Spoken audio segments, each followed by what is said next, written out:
గనక నాయన వారిని మరొకసారి మీరు దర్శించి నడిపించమని కోరుచున్నాం. అయా మీ రక్తంలో వారిని శుద్ధీకరించి వారు మరలా నాయన పశ్చాత్తాపంలో పడి మీ వైపు తిరిగి మీ బలలో పాలు పొందే కృప దయచేయండి. పాలు పొందిన ప్రతి బిడ్డను దీవించండి, ఆశ్రయించండి. ఒకవేళ నాయన నేను కానీ మేము కానీ ఎవరైనా అయోగ్యముగా పాలు పొందడం మనం క్షమించమని మీ రక్తంలో కడిగి శుద్ధీకరించమని కోరుచున్నాం. మీరు గనక మా యొక్క తప్పులు లెక్కిస్తే మేమేమో నీ ముందు నిలబడలేము తండ్రి. గనక మీ కృపను బట్టి ప్రభా కరుణించి మీ బలలో పాలు పొందే ధనతోతారు వాటిని వెలుచుండగా మీరే ప్రభా నాతో మాతో మా అందరితో మాట్లాడి మయం పొందమని యేసుక్రీస్తు నామములో అడిగి పొందినాము తండ్రి. ఆమేన్. హల్లెలూయా, హల్లెలూయా. గట్టిగా చెప్పండి, కొట్టాలి గట్టిగా గట్టిగా, ప్రతి చేతుల సౌండ్ వినపడాలి గట్టిగా. ఆమేన్. హల్లెలూయా, హల్లెలూయా.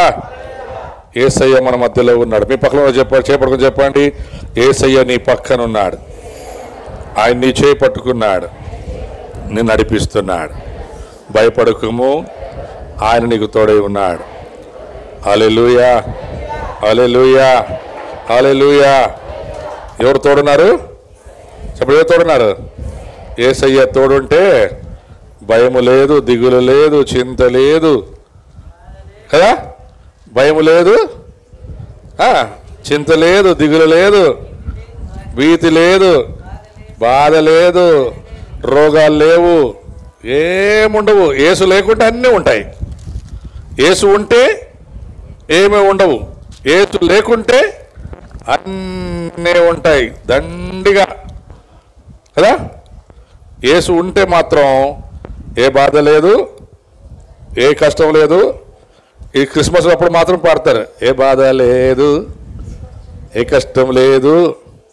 యేసు ఎప్పుడు ఎప్పుడు క్రిస్మస్ పండుగ అప్పుడే కదా. ఆమెడికి తర్వాత అప్పుడే ఇంకో పాట పడదు కదా, సంతోషమే.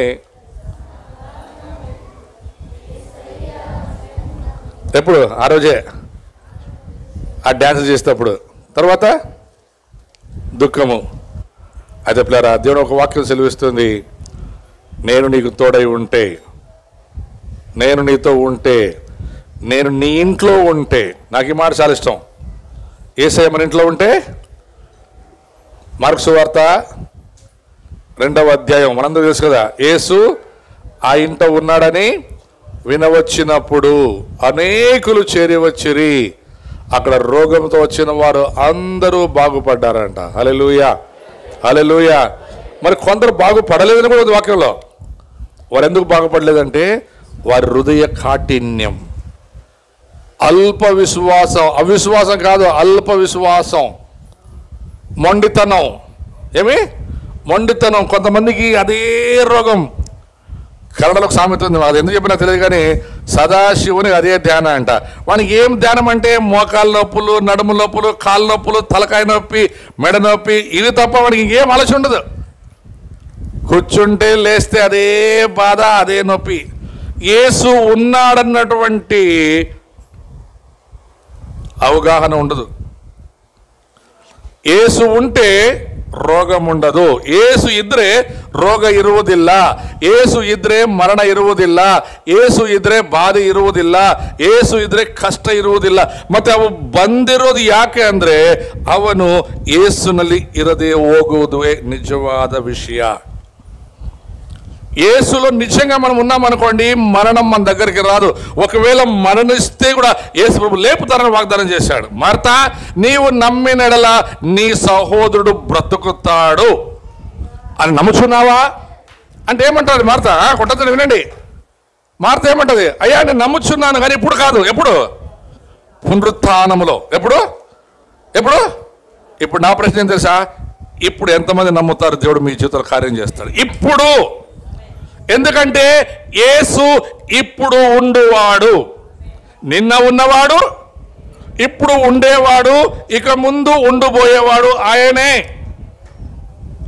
యేసు నిన్న ఉన్న దేవుడు కాదు, యేసు రేపు వచ్చే దేవుడు ಕಾದು కొంతమంది కదా ನಾಳೆ ದೇವರು ಬರ್ತಾರೆ ನಾಳೆ ಏನು ಬರ್ತಾರೆ ನಾಳೆ ದೇವರು ಬರ್ತಾರೆ ನಮ್ಮ ದೇವರು ನಾಳೆ ಬರೋನಲ್ಲ ಇವತ್ತು ಇಲ್ಲಿದ್ದಾನೆ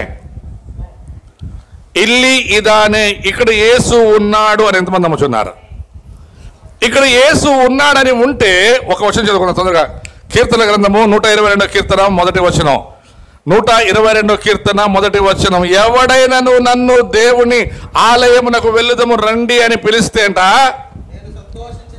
నిజంగా చెప్పండి చర్చికి వచ్చాక ఎంతమంది సంతోషంగా ఉంది ఊరికే చేస్తుందండి దేవుడు చూస్తున్నాడు ఊరికే చేయొద్దండి మీరు నిజంగా దేవుడి సన్నిధికి సంతోషంగా వస్తే మీ ముఖంలో ఆనందం ఉంటుంది ఆడది మీ ముఖంలో ఆనందం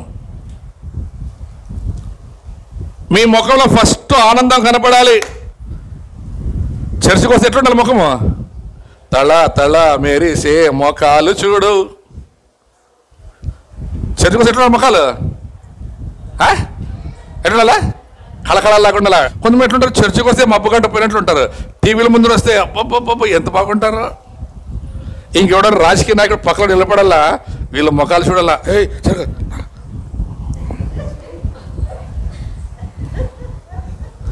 సచ్చిన శవమున్నట్లు ఆ ముఖాలు ఆడిపోతాయి అసలు ఏమన్నాడు కీర్తనకారు చెప్పండి ఎవడైనాను చర్చికి పోదాం రా చూడండి చర్చికి రావాలంటే సంతోషం ఉండాలా పోకపోతే అయ్య ఏమంటాడో పోకపోతే అమ్మ ఏమంటాడో నా మొగుడు ఏమంటాడో మా నాయన ఏమంటాడో మా అమ్మ ఎవడు ఏమంటాడో కాదు నువ్వు ఎందుకు వస్తున్నావు ఏమనుకుంటున్నావు అది ప్రాముఖ్యం చర్చికి వస్తే ముఖాలు మాడిపోకుండా సంతోషంగా ఉండాలా ఏమో ఒక 1,00,000 రూపాయలు పోగొట్టుకున్న ముఖం ఎట్లుంటో చూసినారా 1,00,000 పోతే ఎట్లుంటుంది 1,00,00,000 రూపాయలు పోతే ఎట్లుంటుంది అయితే కోట్ల కన్నా విలువ దేవుడి సన్నిధిలోకి వస్తే ఆయన దగ్గరుంటే మన జీవితంలో సంతోషమే సమాధానమే అందుకనే ఫిలిప్పీ రాసిన పత్రిక 4వ అధ్యాయం 4వ వచనం తొందరగా చదువుకుందాం ఆనందించుడి మరలా చెప్పుచున్నాను ఆనందించుడి ఎవరు ఆనందించాలా బా ఈరోజు చాలా పెద్ద పని వచ్చిందప్ప నాకు ఫుల్ హ్యాపీ పని లేకుంటే కొన్ని ముఖాలు చూడండి పని ఉన్నా పని లేకున్నా ఇట్లే ఉంటాయి అవి ఏం చేస్తామయ్యా పని చేసి నొప్పిందని అన్నీ ఏడుస్తాడు పని చేస్తే కూడా పని లేకుండా ఉంటే ఏం చేస్తామయ్యా పని లేకుండా అంత ఇట్లా అయిపోయింది మాకు చదవండి ఒకసారి ఎవరినందు నేను కొంతమంది చూస్తాను కదా మన వీళ్ళు కాకలతోట చర్చ్ వాళ్ళు ఏమరా ఆదివారం రాలేదు కదరా అంటే సార్ దొవ్వు జాతరకు పోయింటాం సార్ దొవ్వు జాతరకు పోయింటాం సార్ అంట ఆడేమో చర్చికి పోయిందిరా ఏడ సార్ కాకపోతే ఆదివారం జాతర సార్ ఆడా బేట కోసింది సార్ పొగిసాటికి ఏం పెడితే తినేసేదే బేట కోసినా తినేసేదే దున్నపోతున కోసినా తినేసేదే కదా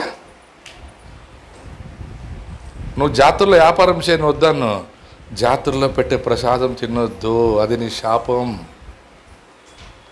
ఆడు గొర్రె కోస్తే ఏం ఇంట్లో గొర్రె కోసుకొని కొనుక్కోలేవు 600 రూపాయలు ఇచ్చి గొర్రె లేకపోతే కోడి కోసుకొని తిను కోడి లేకపోతే వంకాయ కూర తిను మా వాళ్ళు దేవుని నమ్మినారు సార్ ఏం చేస్తాం సార్ అందరూ పోతారు జాతరలో వాడు ఏం కోస్తే పెట్టి తింటారు సార్ అందుకే వాడు దరిద్రుడు అయ్యేది దరిద్రుడు అనే కారణం ఏం తెలుసా యేసు ప్రభు ఆజ్ఞ అతిక్రమించి అన్య దేవతలకు పెట్టిన ಪ್ರಸಾದಾಲು ಅನ್ಯ ದೇವತೆలకు ಅರ್ಪಿಸಿನ ಬಲು ಏನು ಮಾಡೋದಯ್ಯ ನಮ್ಮ ಅಕ್ಕನ ಮಗ ದೇವರು ಕರೆದಿದ್ದ ಅದಕ್ಕೆ ಹೋಗಿ ಬೇಸ್ ತಿಂದು ಬಂದೆ ಸತ್ತು ಬಿದ್ದೆ ಬೇಸ್ ತಿಂದು ಬಂದೆ ಸತ್ತು ಬಿದ್ದೆ ಸತ್ತ ಮೇಲೆ ಏನು ಮಾಡಬೇಕು ಇವಾಗ ಓಡಬೇಕು ನಿನ್ನ ಎಬ್ಬಿಸಿದ್ರೆ ಮತ್ತೆ ಹೋಗ್ತಿ ಇನ್ನೊಬ್ರು ಕರೆದ್ರೆ ನಿನ್ನ ಬದುಕಿಸಿದ್ರೆ ನಿನ್ನ ಎಬ್ಬಿಸಿದ್ರೆ ನೀನೇನು ಮಾಡ್ತಿ ಸಂತೋಷವಾಗಿ ಚರ್ಚಿಗೆ ಬರೋಕ್ಕಿಲ್ಲ ಅಯ್ಯೋ ಇವತ್ತು ಹೋಗಿದ್ರೆ ಬೇಸಿತ್ತು ದೇವ್ರು ಮಾಡ್ಯಾರ ಅಲ್ಲಿ ಒಳ್ಳೇದು ಯಾಕ್ಯಾರಪ್ಪ ಮನಸ್ಸೆಲ್ಲ ಎಲ್ಲೈತೆ ಬಾಡಿ ಎಲ್ಲ ಐತೆ ಅಳತೈತೆ ಒಳಗೆ, ಆ ದೇಹ ಒಳಗೆ ಅಳತೈತೆ. ಅಲ್ಲಿ ಕುರಿ ಮಾಂಸ, ಅಲ್ಲಿ ದನ ಮಾಂಸ, ಅಲ್ಲಿ ಕೋಳಿ ಮಾಂಸ. ఏమి తిందుమా, ఏమి తాగుదుమా, ఏమి ధరించుకుందుమా, ఏమి తిందుమా, ఏమి తాగుదుమా, ఏమి ధరించుకుందాం. ఇదే చింత సదాశివునికి. అదే ధ్యానం అంటే ఇదే. అసలు ఏం చెప్తున్నాడు దావీదు చెప్పండి? ఎవడైనాను నన్ను దేవుని ఆలయమునకు రమ్మని పిలిస్తే, చూసారా, దేవుని సన్నిధిలో, యేసుక్రీస్తు సన్నిధిలో తప్ప మరి ఎక్కడ సంతోషం దొరకదు. అందుకని పాట పాడాడు, జగమంతా వెతికాను, జనులందరిని అడిగాను, పంచాంగాలు చూశాను, పంచాంగాలు చెప్పాను, అన్నీ చేశాను, తాయితలు కట్టుకున్నాను. ఇప్పుడు ఒక ఆమె వచ్చింది నా చర్చికి, రాధిక అంట ఆమె పేరు, బ్యాంకులో ఆఫీసర్ అంట. ఆమెమని తెలుసా, అయ్యా మాకు అన్నీ ఉన్నాయి, చేతబడి చేసినారు, నాకు సమాధానం లేదు, దేహంలో ఆరోగ్యం లేదు, డబ్బులు దండిగా ఉందంట ఆమె దగ్గర. పాపం అదేం లేదు. నేను ఆమెకు చెప్పేది అదే, అమ్మా అన్నీ తిరిగింటావు. మన భారతదేశంలో రోగం ఏం తెలుసా?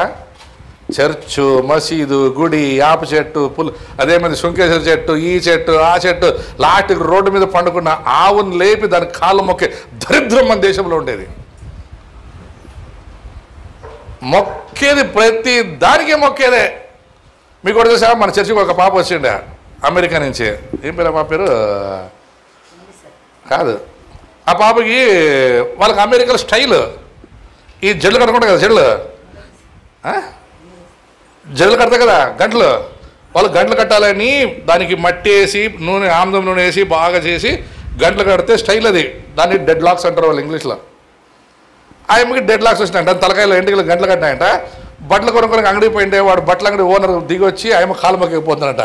ఎందుకమ్మా అంటే, నువ్వు దేవతమ్మ అంటాడంట. దరిద్రుడు వాడు శాంతి అడుగుతా అమ్మ అంటాడ, what is this, what this well doing అంటాడంట. నీ అబ్బ గంటలు కడితేనే దేవత అయితే మాట్లాడరు. అసలు ఏం చెప్తుంది వాక్యం? ఎవరు దేవుడు? మీరు దేవుళ్ళు తెలుసా? మీకు బైబిల్ ఉందన్నమాట. మీరు దైవములై ఉన్నారని మీరు ఎరగరా? ఇంకా ఈ మొదలు చూడాల, రోడ్ల మీద నిలబడరు వాళ్ళకి. వాడిని డబ్బులు ఇచ్చేకి ఎదురు చూసే కొంతమంది. వాడికి నిలబడి అప్పుడే 10 రూపాయలు తీస్తారు. ఎందుకప్ప అంటే, సార్ వాడు తిడితే అబ్బా వాడు తిడితే నీ శాపం వస్తుందా, నువ్వు తిడితే చచ్చిపోవాలోడు. వాడికి భయపడి రోడ్డు మీద బైక్ ఆపితే, కారు ఆపితే దీవించి 10 రూపాయలు 20 రూపాయలు వాడు ఈగిపోతే తిడతాడు. వల్ల వాడు అడుగు తినేవాడికి అంత శక్తి ఉంటే మరి దేవుని బిడ్డకు నీకేం శక్తి ఉండాలా? వాడికి శక్తి ఉందా? వాడికి బలం ఉందా? నీకు భయం ఉంది అంతే. వాడికి బలము లేదు, శక్తి లేదు, ఏమి లేదు. వాడిని చూస్తే నీకు భయం అంతే. వాడు ఏమని అంటే ఏమని అయిపోతుంది. నువ్వను వాడిని నిద్రపోయే ఒకసారి చెప్పండి, కొట్టండి, చెప్పండి. నీకు శక్తి ఉందా? వాడికి శక్తి ఉందా? నువ్వు 10 రూపాయలు ఇస్తే బతికేవాడు వాడు.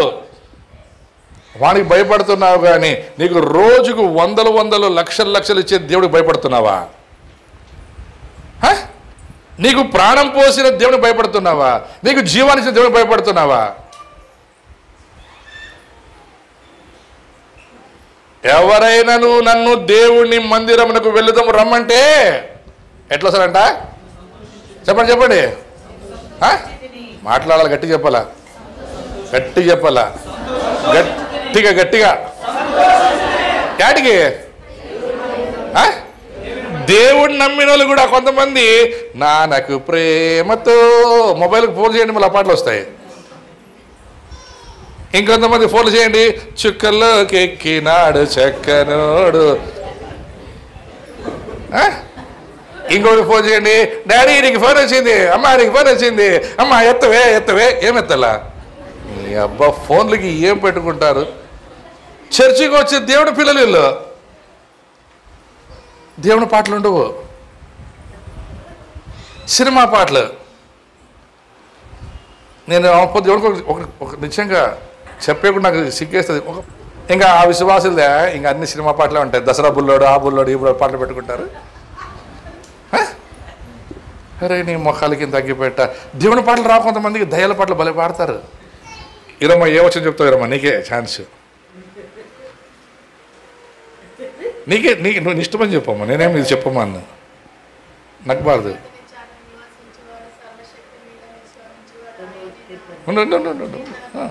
వెరీ గుడ్, గట్టి చెప్పడుకోండి, గట్టి చెప్పడుకోండి.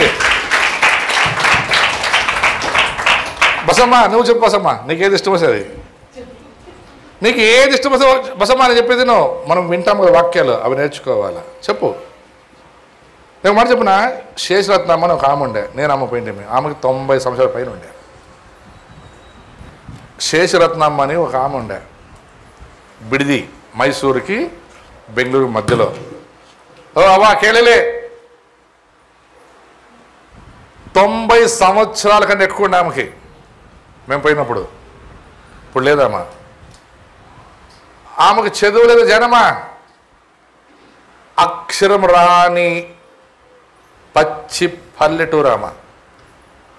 ఆమె పుట్టినప్పుడే వాళ్ళలో దరిద్రమని ఆమెను తీసుకుపోయి విజయవాడలో ఒక కుప్పతొట్లో పడేసిండ్రంట. ఎవరో దేవుడు నమ్ముకున్న విశ్వాసాలు తీసుకొచ్చి ఆమెను పెంచి సాకి ఆమెకు పెళ్లి చేసి ఇచ్చి కొద్ది కాలం అయిన తర్వాత భర్త చంపేసినారంట పిల్లలు పుట్టిన తర్వాత. ఆమె మైసూరు దగ్గర బిడిది అనే గ్రామానికి బ్రతకదేరు కొరకు వచ్చింది కూలి పని చేసుకునేకి. ఆమెను మరలా దేవుడు దర్శించాడు. ఆమె చిన్నప్పుడు దేవుడు నమ్ముకుంది, మరలా దేవుడు దర్శించాడు. చదువు రాదు, అయితే దేవుని వాక్యాన్ని పాటలు చెప్తుంటే విని విని విని నేర్చుకొని ఆమె ప్రపంచంలోనే నెంబర్ 1 సేవకురాలైంది తెలుసా. ప్రపంచంలోనే నెంబర్ 1 సేవకురాలు అని చెప్పకూడదాం. ఆమె దగ్గరికి ప్రతి నెల మొదటి ఆదివారం డిజెస్ దినకర్, భారతదేశంలోనే పెద్ద సేవకుడు, ఆయన వచ్చి మోకరించి అమ్మ నాకు ప్రార్థన చేయమా అనేవాడంట. నేపాల్ రాజు ఆయన ఎప్పుడు భారతదేశానికి వస్తే ఆమె దగ్గరికి వచ్చి అమ్మ నాకు ప్రార్థన చేయమ్మా అనేవాడంట. ఎవడు ముఖ్యమంత్రి అవ్వాలో, మన కర్ణాటక స్టేట్లో ఎవరు ముఖ్యమంత్రి అవ్వాలో ఆ ముఖ్యమంత్రి అయ్యేవాడు కూడా ముందు ఆమె దగ్గరికి వెళ్ళి అమ్మ నీవు ನನಗೆ ప్రార్థన ಮಾಡಿದ್ರೆ ನಾನು ముఖ్యమంత్రి ಆಗ್ತೀನమ్మా అని ప్రార్థన చేపించుకునేవారంట. ఎవరి దగ్గర? చదువు లేని ఒక అవిద్యావంతురాలు దేవుడు నమ్ముకున్నాక తన నోటి మీద దేవుడు వాక్యం రాశాడంట. ఆమె బైబిల్ ఆది కానుడి ప్రకటన నాకు రాదు కళ్ళు ముచ్చుకొని చెప్పేకి మొత్తం చెప్తుంది బైబిల్. ఆమె పుస్తకాలు రాసిందామా. ఆమెకు 3 కూతుర్లు 3 కొడుకులు, 3 అల్లుళ్ళు పాస్టర్లే. కొడుకు ఒకడు పాస్టర్ బల్లార్లోనే కొద్ది రోజులు ఉండే, ఇప్పుడు ఉన్నాళ్ళే నాకు తెలియదు. అయితే ఆమె ఇంట్లో ప్రతి ఒక్కరికి ప్రార్థన ప్రార్థన ప్రార్థన ప్రార్థన. పెద్ద పెద్ద సినిమా యాక్టర్లు కూడా ఆ రోడ్లో వస్తే ఆమె దగ్గరికి పోయి ప్రార్థన చేపించుకునే పోతారంట. కారణం తెలుసా? యేసు ప్రభు ఆమెలో ఉన్నాడు కాబట్టి, యేసు ప్రభు ఆమెను దర్శించాడు కాబట్టి. ఆమె నాకు ఒక మాట చెప్పింది ఆ రోజు, నేను అమ్మ డాక్టర్ బాబు సతీష్ చంద్రపైన ఒక మాట చెప్పింది, క్రిస్టఫర్ చదువు రాదని భయపడకూడదు కానీ నాకు వచ్చు అన్న ధైర్యం ఉంటే చాలంట. ఏముండాలంట? ఇప్పుడు ఈత రాదని ఒకటేమో లేచిన నీళ్ళకి వాడు రాదని తెలుసు వాడికి, అయినా వాడు ప్రయత్నం చేయాలి బయటకు వచ్చేకి. అట్లా మనం ప్రయత్నం చేయాలి బయటికి రావడానికి. వాక్యాన్ని మనము నెమరు వేయాలి, వాక్యాన్ని మనము బాగా పఠించాలి. అప్పుడు మన జీవితంలో గొప్ప కార్యాలు చేస్తాడు దేవుడు. ఎందుకని నేను మాట చెప్తున్నా అంటే, యెహోవా మందిరమునకు ఎవరైనా నన్ను వెళ్ళుదము రమ్మని పిలిస్తే అంటే ఏమంట ఆయనకి సంతోషించి తిని. ఎందుకంటే ఈ దేవాలయములో దేవుని సన్నిధిలో అనేకులకు స్వస్థత విడుదల కలిగెను. యేసుక్రీస్తు దేవాలయం దగ్గరకు వచ్చినప్పుడు అనేక మంది రోగులను బాగు చేశాడు. 18 సంవత్సరాల నుండి ఏమంటారు 38 సంవత్సరాలు పక్షవాయువు గలవాడిని బాగు చేశాడు. మరి ఆ యొక్క నడుము వంగి ఉన్నటువంటి ముసలామును బాగు చేశాడు. అనేకుల్ని ఆయన దేవాలయములో ఆయన శుద్ధి చేశాడు. ఎందుకంటే దేవుని ఆలయము చాలా ప్రాముఖ్యం. నేను ఇప్పుడు ఈ మాట చెప్తానంటే, మనం ఈరోజు యెరూషలేములో కట్టబోడబోయే దేవాలయానికి మనం కానుక ఇవ్వబోతున్నాం. ఇదే 122 కీర్తన 6వ వచనం చదువుకోండి తొందరగా. యెరూషలేము క్షేమము కోరువారు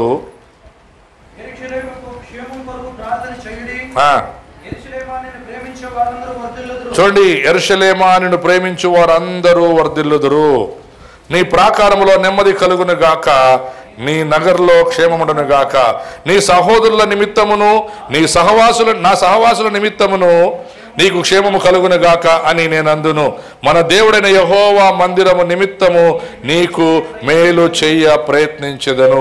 మనము నిజంగా యెరూషలేములో కట్టబడబోతున్నటువంటి ఆ దేవాలయానికి మన గుప్పిళ్ళు విప్పి మన ప్రయాసానికంటే ఎక్కువగా మనము సహాయం చేస్తే దేవుడు తప్పకుండా మనల్ని ఆశీర్వదిస్తాడు.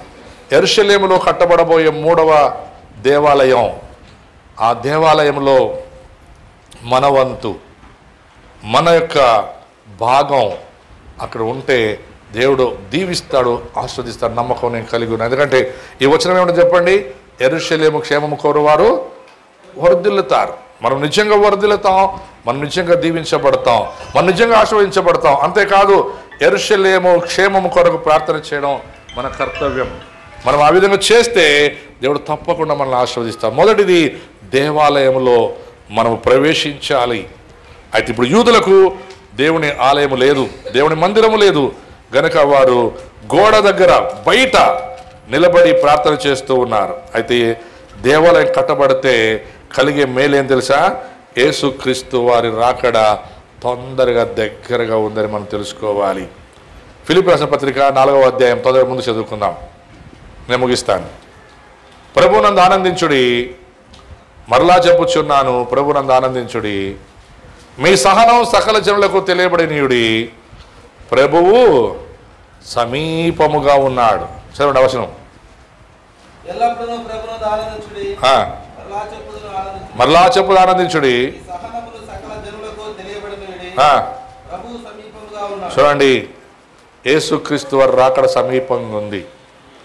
ఆయన మేఘాల మీద రానై ఉన్నాడు. పెళ్లి కుమారుడు మేఘాల మీద వచ్చినప్పుడు సిద్ధపడిన పెళ్లి కుమార్తె అనగా సంఘం, అనగా నీవు మరి నేను, మనము ఎత్తబడే గుంపులో ఉంటాం. అలాగే పిలువబడిన వారు, అలాగే పెళ్లి పెద్దలు, స్నేహితులు అందరూ అక్కడ చేరుకుంటారు. అక్కడ చేరుకునే ముందు పిల్లరా, భూలోకంలో మనం చూస్తున్నాం అప్పుడే అనేకమైన హింసలు, బాధలు, కరువులు, ఇబ్బందులు. మీరు నిన్న చూసేలా టీవీలో ఒక ఊర్లో వర్షం వచ్చి 28,000 మంది కొట్టుకుపోయారంట. ఎంతమంది? 28,000 మంది నీళ్ళలో కొట్టుకుపోయినారు నిన్న. ఇక్కడ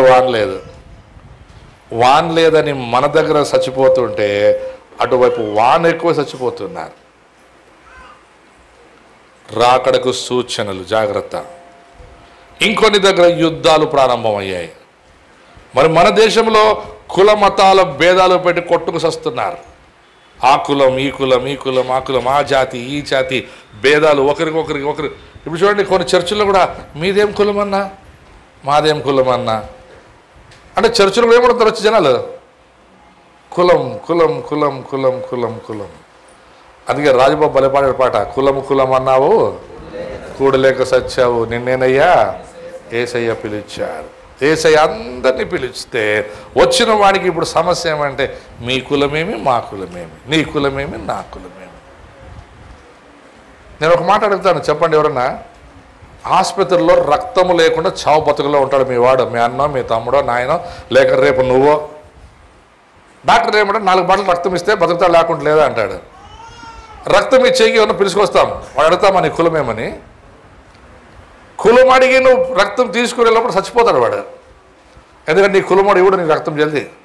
ఒకవేళ వాడు ఇచ్చేకొచ్చిన నీకు వాడికి మ్యాచ్ అవ్వదు గ్రూపు, తెలుసా మీకు? రక్తం ఇచ్చినాక వాడిని ఏమంటే తెలుసా, అన్నా నువ్వు దేవుడన్నా, మళ్ళీ కులం ఏమని అన్నాడు వాడిని, రక్తం ఇచ్చినావన్నా నువ్వు దేవుడన్నా. ఒకసారి ఆలోచించండి, మరి మనందరి కొరకు ఒక్కసారి రక్తాన్ని చిందించిన దేవుడు యేసుక్రీస్తు. ఆయన రక్తం అందరి కొరకు అన్ని కులాల జాతుల మతాల వారి కొరకు చిందించబడి ఆ యేసు రక్తం మన ప్రతి పాపాలు కడిగి పరిశుద్ధులుగా చేసి మనలను తన సింహాసనంలో తన కుడిపార్శ్వంలో ఉండాలని ఆయన ఎదురు చూస్తూ ఉన్నాడు. మరి యేసు రక్తంలో కడగబడిన నీవు, కొనబడిన నీవు, ప్రసంగి 9వ అధ్యాయం 6వ వచనం, ప్రసంగి 9వ అధ్యాయం 6వ వచనం. యేసు బాప్తిసం తీసుకుని చేయొద్దండి, బాప్తిసం తీసుకున్న అందరూ చేయొద్దండి. ప్రభువులో పాల్పొందిన వారందరూ, మనమందరూ బాప్తిసం తీసుకున్న తర్వాత మీకు కూడా తెలుసా, మనమందరూ యేసు క్రీస్తులో పాపములో చనిపోయి సమాధి చేయబడి తిరిగి 3వ రోజు లేచిన వారం మనం, లేచిన గుంపులో ఉన్న వారం మనం. అయితే అక్కడ ప్రసంగి ఒక మాట చెప్తున్నారు చూడండి, 9వ అధ్యాయం 6వ వచనం. పైన చదువు, 5వ వచనం చదువు.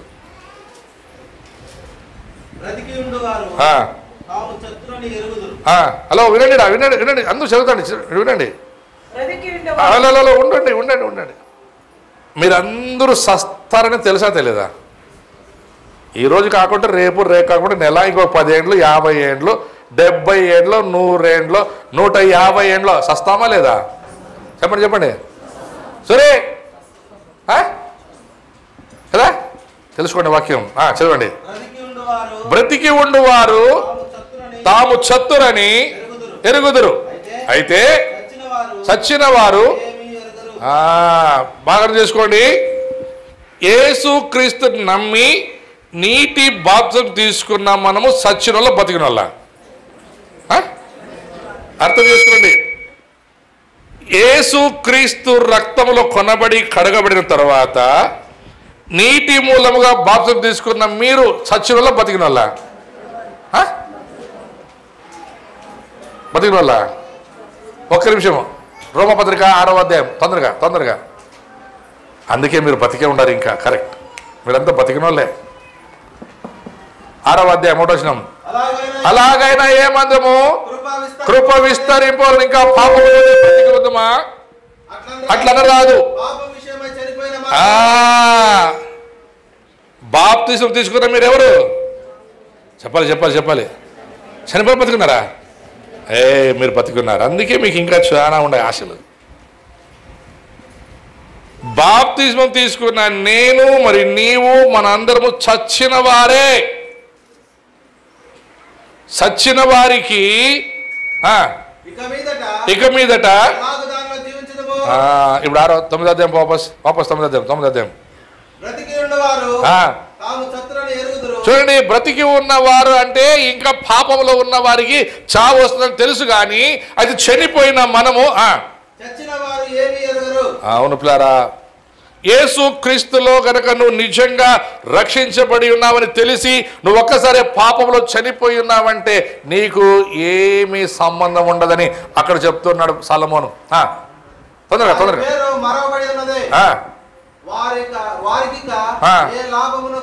చూడండి. యేసు క్రీస్తులో చనిపోయిన నీవు లాభము కొరకు బ్రతకకూడదు. దేవుడు నమ్ముకుంటే నాకేదో లాభం వస్తుంది. అప్పుడు లాభం వచ్చేసింది నీకు. ఆయన లాభం ఇచ్చేసాడు నీకు. తాను నీకు కూడా సమర్పించుకున్నాడు. ఇప్పుడు అన్నాడు చనిపోయిన వారికి ఇంకేమి లాభము కలగదు. ఈ ప్రేమ ఏం తెలుసా? లోకాన్ని ప్రేమించరు. క్రీస్తులో చచ్చిపోయినాడు. యేసు ప్రభులో నువ్వు బాప్తిసం తీసుకొని చనిపోతే నువ్వు ఇక ఎన్నటికి ప్రేమించవు పాపాన్ని. ఐగుప్తు నుండి బయటికి వచ్చారు ఇశ్రాయేలీయులు, నీటి మూలంగా బాప్తిసం తీసుకొని ఎర్ర సముద్రంలో బయటికి రాగానే మాకు మాంసము లేదు, మాకు కాకరకాయలు లేవు, మాకు ఎల్లుల్లిపాయలు లేవు, మాకు టమాటాలు లేవు, ఉల్లిగడ్డలు లేవు. మోసే మిమ్మల్ని వాపస్ పోతాం. అడిగి చాలామంది పోయినారు వాపస్, చర్చికి వచ్చినారు. మీకు తెలుసా? బారూక్ ఇంపాక్ట్ చర్చికి, బేతేరి చర్చికి వచ్చిన వాళ్ళు చాలామంది వాపస్ పోయినారు. లేదులేప మాకు అయ్యే లేదు, తాగి విడిచిపెట్టలేము, నష్టపుడి తిక్కేదికి మాకు విడిచిపెట్టేకి చేత కాదు, ఆకొక్క వేసుకొని విడిచిపెట్టేకి మాకు చేత కాదు, బీడీలు విడిచిపెట్టేకి మాకు చేత కాదు అని దండిగా పోయినారు. బాప్తిసం తీసుకున్న వాళ్ళు బాప్తిసం తీసుకుంటే ఏమో బాగుపడతాం అనుకున్నాం. బాప్తిసం తీసుకుంటే బాగుపడవు. బైబుల్ అన్నది నీకు అప్పుడు శ్రమలు ప్రారంభిస్తాయి అనేది బైబుల్లో. శ్రమలు సహించువాడు నిలబడతాడు, వాడు ధన్యుడు, వాడు ఆశీర్వదించబడతాడు. ఏమంటుంది తెలుసా? వాడు లోకమును ప్రేమించాడు, ఇంక ఏమి తిందమా ఏమి తాగుదామా ఏమి ఆ ఆలోచన ఉంటుంది వాడికి. తర్వాత యేసుప్రభు నమ్మిన కదా వినదు, చచ్చిపోయిన కదా మీరందరూ యేసుప్రభులో పగ. మొగుడి మీదే పగ పెడతారు పెళ్ళాలు, భార్యల మీద పగ పెడతారు భర్తలు, అమ్మ నాన్న మీద పగ పెడతారు పిల్లలు, పిల్లల మీద పగ పెడతారు తల్లిదండ్రులు. ఇప్పుడు చెప్పండి, మీరు ఎలా చచ్చిపోయినారు ప్రభులో? లోకాన్ని ప్రేమించదు, పగ పెట్టుకోదంట. చచ్చిపోయిన శవానికి పగ ఉండదు. మనం యేసు ప్రభుని నమ్ముకొని బాప్తిసం తీసుకొని చచ్చిపోయామంటే పగ ఉండకూడదు. తర్వాత బాగుపడితే అసూయ. అసూయ దేవుడు నమ్మడానికి ఏముండకూడదు? చెప్పండి చెప్పండి. ఎవరి మీద అసూయ? బయట వాళ్ళ మీద కాదు, ఇంట్లో వాళ్ళ మీదే. అది లోకాన్ని ప్రేమించదంట. రెండవది పగ ఉంచుకోదంట. మూడవది అసూయ పడదు.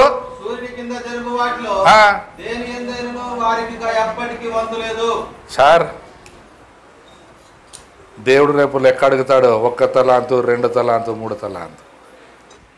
మీరు నిజంగా యేసు ప్రభులో సచ్చింటే, యేసు ప్రభులో మీరు గనక జీవిస్తూ ఉంటే దానికి మీరు ఆశపడరు, అమ్ముకోరు. అమ్ముకునేకి మీకు అధికారం లేదు.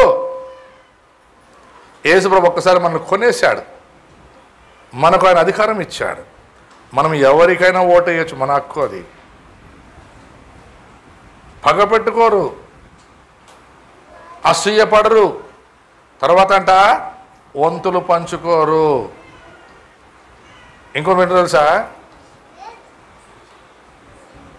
ఎరుసామి ఒకడెక్కడు కదా. ఇప్పుడు సూర్య వాళ్ళు ఎంతమంది అన్నతమ్ముళ్ళు? 4 అన్నతమ్ముళ్ళు ఉన్నారు అనుకోండి. ఈ 4 అన్నతమ్ముళ్ళలో ఏ ఒక్క తమ్ముడో లేకుంటే ఒక అన్నో వాడు కష్టార్జితంలో ఆస్తి సంపాదించుంటాడు. వాడి కష్టార్జితంలో వాడు అభివృద్ధి చెందిన తర్వాత ఈ మిగతా 3 మాట్లాడుకుంటారు, మనం అందరూ కలిసి ఉన్నప్పుడే కదా వాడు సంపాదించుకున్నాడు, మనం ఎట్లన్నా భాగం అడగాల, వంతు అడగాల. ఆలోచించుకోవడం చెప్పేది. అది వాని కష్టార్జితం, వాని సొంతం. కలిసే ఉన్నాము లేదని లేదు, అయితే అది వాని సొంతం. అది వాళ్ళ అమ్మానం చేతికి ఇస్తే అది వాళ్ళకి భాగం అయిపోయినట్లే. ఇక్కడ వాడు దాపెట్టుకున్న తర్వాత, వాడు అభివృద్ధి చెందిన తర్వాత, అమ్మా నాయన ఇద్దరు ఈ భూలోక యాత్ర ముగించిపోయిన తర్వాత ఈ అన్న తమ్ముళ్ళు కుట్ర చేస్తారు. వాడిని విడిచిపెట్టకూడదు, ఎట్లన్నా భాగం లాగాల, మన భాగం అడగాల. ఇప్పుడు చెప్పండి, వాడి భాగమా మన భాగమా? వాడి భాగమే, మన సంబంధం లేదు. అది వాళ్ళ అమ్మానాన్ని సంపాదించిన దాంట్లో 4 భాగం ఉంటుంది. దేవుణ్ణి నమ్మింటారు కానీ వాడి సొంత ఆస్తిలో కూడా భాగం. రే నువ్వు ఎట్లేవో నేను చూస్తాను రా. మేము 3 ఒకటి అయిపోయినాం, మాతో మా చెల్లి కూడా కలుపుకుంటాం. ఇప్పుడు మేము 4 అయిపోతాం. అందరూ దేవుడు నమ్ముకున్నారా లేదా? వంతు ఉండదు, నీకు సంబంధమే ఉండదు దాంట్లో. అయితే దాంట్లో కూడా సంబంధం కావాలి. ఇవ్వకపోతే పగ, కక్ష, ఈర్ష అన్నీ పెట్టుకొని చర్చికి వచ్చి పాటలు పాడేది. నాలోనా ఏ మంచి యాడుంది మంచి ఆడా చూసేకి? ఇంకా వాని కష్టార్జితము, వాడు సంపాదించిన సంపదలోనే నువ్వు భాగం కోరుతున్నావే, నీకు ఎక్కడుంది? ఇవన్నిటికీ కారణం ఏం తెలుసా? నీవు దేవుని సన్నిధిలో సంతోషించకపోవడమే, దేవుని ఆలయంలో ఆనందించకపోవడమే, దేవునితో నీ సమయాన్ని గడపకపోవడమే, దేవుని వాక్యాన్ని నీ లోపల నింపుకోకపోవడమే. యెహోవా ధర్మశాస్త్రమునందు దివారాత్రములు ధ్యానించువాడు ధన్యుడు. అట్టివాడు నీటి ఊరన ఊట నాటబడిన వాడై ఆకు వాడక తమ కాలమందు ఫలము చెట్టు వలె ఉండును.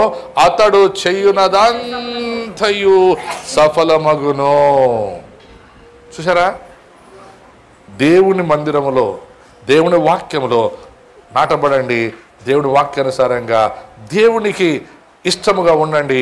అలాగే దేవుని మందిరం యెరూషలేములో కట్టబడుతున్న మందిరం కొరకు మీ గుప్పులు విప్పి సహాయం చేయండి. మీ వంతు మీరు సహాయం చేయండి. దేవుడు తప్పకుండా మిమ్మల్ని దీవిస్తాడు, ఆశీర్వదిస్తాడు. ప్రతి ఒక్కళ్ళు మూసుకుందాం. ఈ రెండవ ఆదివారమున మనం ప్రత్యేకమైన కానుకలు పట్టబోతున్నాం. మనం పట్టబోయే కానుకను యెరూషలేము క్షేమము కొరకు, యెరూషలేములో మందిరం కట్టబడే మందిరం కొరకు మన వంతు మన గుప్పిళ్ళు విప్పి ఇద్దాం. ప్లారా ఇచ్చే ముందు ప్రార్థనా పూర్వకంగా ఇద్దాం, సంతోషముతో ఇద్దాం. దుఃఖంతో వద్దు, బాధతో ఇవ్వద్దు, సణుగుతూ గొణుగుతూ ఇవ్వవద్దు.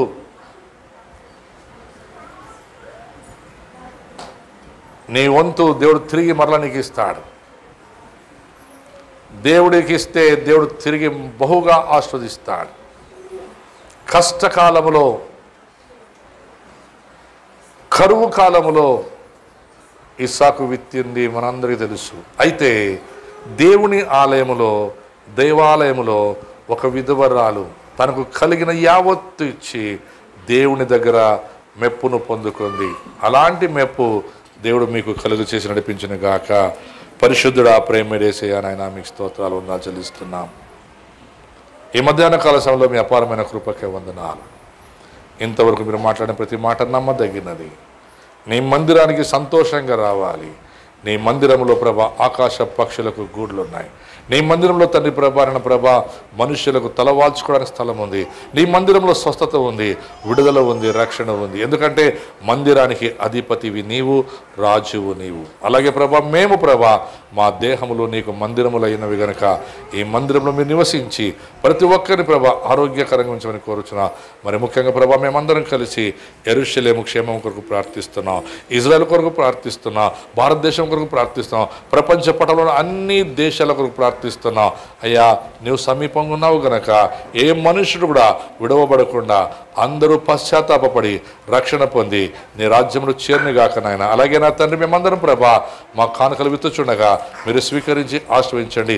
యెరూషలేము క్షేమము కొరకు నాయన మేము ఏదైతే ఇస్తున్నామో అది 100% ఫలించునుగాక అని యేసుక్రీస్తు నామములో అడిగి పొందినాము తండ్రి, ఆమేన్.